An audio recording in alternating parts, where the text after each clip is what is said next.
নমস্কার শ্রোতাগণ, আমি Rajdeep tense tutorial সিরিজের এই নতুন ভিডিওতে আপনাদের স্বাগত জানাই।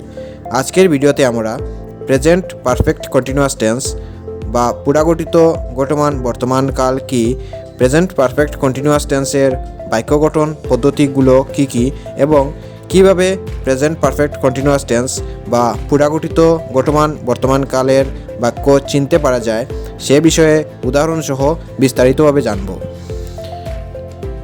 এই সিরিজের আগের ভিডিওগুলোতে আমরা present indefinite tense, present continuous tense এবং প্রেজেন্ট পারফেক্ট টেন্সের বিষয়ে বিস্তারিতভাবে জেনেছিলাম।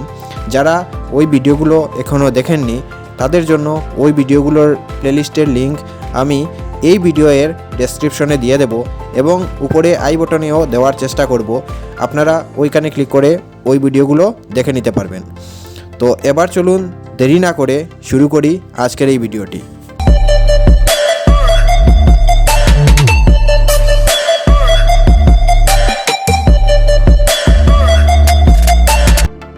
প্রথমে জেনে নেই প্রেজেন্ট পারফেক্ট কন্টিনিউয়াস টেন্স অর্থাৎ পুরাগঠিত বর্তমান বর্তমানকাল কি। তো বারবার সূচিত কার্যটি যদি অতীতকালে কোনো এক নির্দিষ্ট সময় বা অনির্দিষ্ট সময় থেকে আরম্ভ হয়ে বর্তমান সময় পর্যন্ত চলিতেছে, হইতেছে, ঘটিতেছে ইত্যাদি বোঝায়, তখন তাকে প্রেজেন্ট পারফেক্ট কন্টিনিউয়াস টেন্স বলা হয়। অর্থাৎ কোনো কাজ যদি অতীতকালের কোনো নির্দিষ্ট বা অনির্দিষ্ট সময় থেকে শুরু হয়ে বর্তমান সময় পর্যন্ত চলছে এরকম মনে হয়, তবে সেটা প্রেজেন্ট পারফেক্ট কন্টিনিউয়াস টেন্স বা পুরাগঠিত বর্তমান বর্তমানকাল হয়।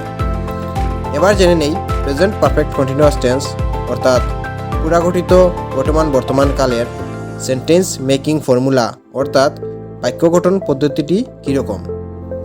তো প্রেজেন্ট পারফেক্ট কন্টিনিউয়াস টেন্সের বাক্য গঠন পদ্ধতিটি হলো, প্রথমে সাবজেক্ট বসে তারপর সাবজেক্টের নাম্বার ও পার্সন অনুযায়ী হ্যাভ বিন অথবা হ্যাজ বিন বসাতে হয়। তারপর মূল ভার্ব অর্থাৎ ক্রিয়াপদের সাথে আইএনজি যুক্ত করতে হয় এবং তারপর সিন্স বা ফর বসিয়ে অবশেষে অবজেক্ট বা অতিরিক্ত বাক্যাংশ দিতে হয়। Subject plus have been or has been based on subject number and person plus ing with main verb plus since or for plus object or extra part of sentence। এখানে একটি খুব ইম্পর্ট্যান্ট বিষয় হলো প্রেজেন্ট পারফেক্ট কন্টিনিউয়াস টেন্সের বাক্যে নির্দিষ্ট সময়ের পূর্বে সবসময় সিন্স বসবে এবং অনির্দিষ্ট সময়ের পূর্বে সবসময় ফর বসবে। এখানে নির্দিষ্ট সময় বোঝাতে সাধারণত 7 বারের নাম, 12 মাসের নাম, কোনো সালের নাম, ইয়েস্টারডে, মর্নিং, ইভিনিং ইত্যাদি সময়কে বোঝায় এবং অনির্দিষ্ট সময় বোঝাতে সাধারণত সংখ্যাবাচক বা সংখ্যাসূচক সময়কে বোঝায়, যেমন 5 days, 2 years, 10 minutes ইত্যাদি। উদাহরণস্বরূপ, আমি 2 ঘন্টা থেকে ক্রিকেট খেলিতেছি বা খেলছি। I have been playing cricket for 2 hours।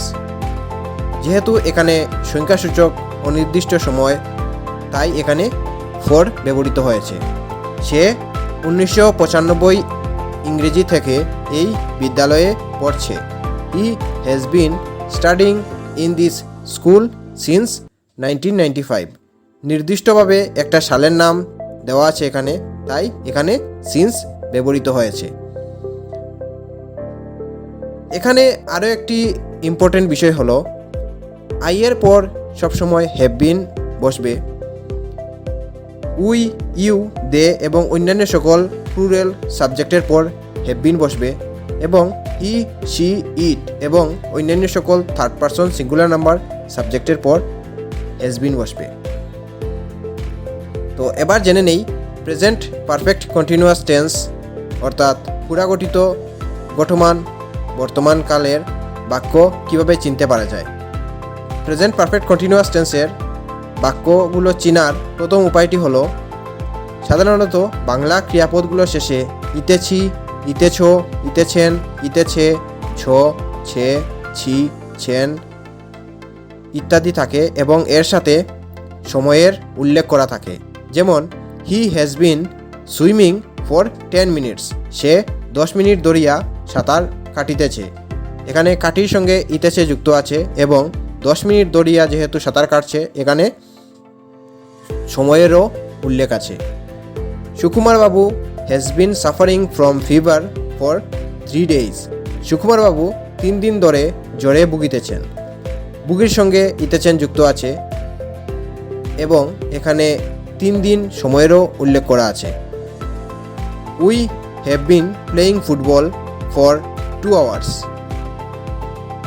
আমরা 2 ঘন্টা থেকে ফুটবল খেলিতেছি। এখানে খেলির সঙ্গে ইতেছি যুক্ত আছে এবং 2 ঘন্টা সময়ও উল্লেখ করা আছে। প্রেজেন্ট পারফেক্ট কন্টিনিউয়াস টেন্সের বাক্য চিনার দ্বিতীয় উপায়টি হলো, সাধারণত ইংরেজি বাক্যে কোনো নির্দিষ্ট বা অনির্দিষ্ট সময়ের পূর্বে সিন্স অথবা ফর ব্যবহৃত থাকে। যেমন শৈশবকাল থেকেই তিনি এই গ্রামে বসবাস করছেন। He has been living in this village since childhood, ব্যক্তির শৈশবকাল একটি নির্দিষ্ট সময়, তাই এখানে সিন্স ব্যবহৃত হয়েছে। কৌশিক 2 ঘন্টা যাবৎ কাজটি করিতেছে। Kaushik has been doing the work for 2 hours, তো এখানে 2 ঘন্টা যাবৎ একটা সময় দেওয়া আছে, অনির্দিষ্ট সময়, তাই এখানে ফর বসেছে। তো এই ছিল প্রেজেন্ট পারফেক্ট কন্টিনিউয়াস টেন্সের বিষয়ে সম্পূর্ণ বিস্তারিত বর্ণনা। আমি আশা রাখি এই ভিডিওটি দেখে আপনারা অনেক কিছু বুঝতে পেরেছেন। তো কতটুকু বুঝতে পেরেছেন তা নিচে কমেন্টে অবশ্যই বলবেন এবং ভিডিওটি ভালো লাগলে অবশ্যই শেয়ার করবেন এবং লাইক করবেন এবং চ্যানেলটিও সাবস্ক্রাইব করে নেবেন এবং সাবস্ক্রাইব বাটনের পাশে থাকা বেল আইকনটিতেও প্রেস করবেন যাতে আমি নতুন আপডেট দিলে আপনারা তার নোটিফিকেশন সঙ্গে সঙ্গে পেয়ে যান। তো ধন্যবাদ ভিডিওটি সম্পূর্ণরূপে দেখার জন্য। দেখা হবে পরবর্তী ভিডিওতে।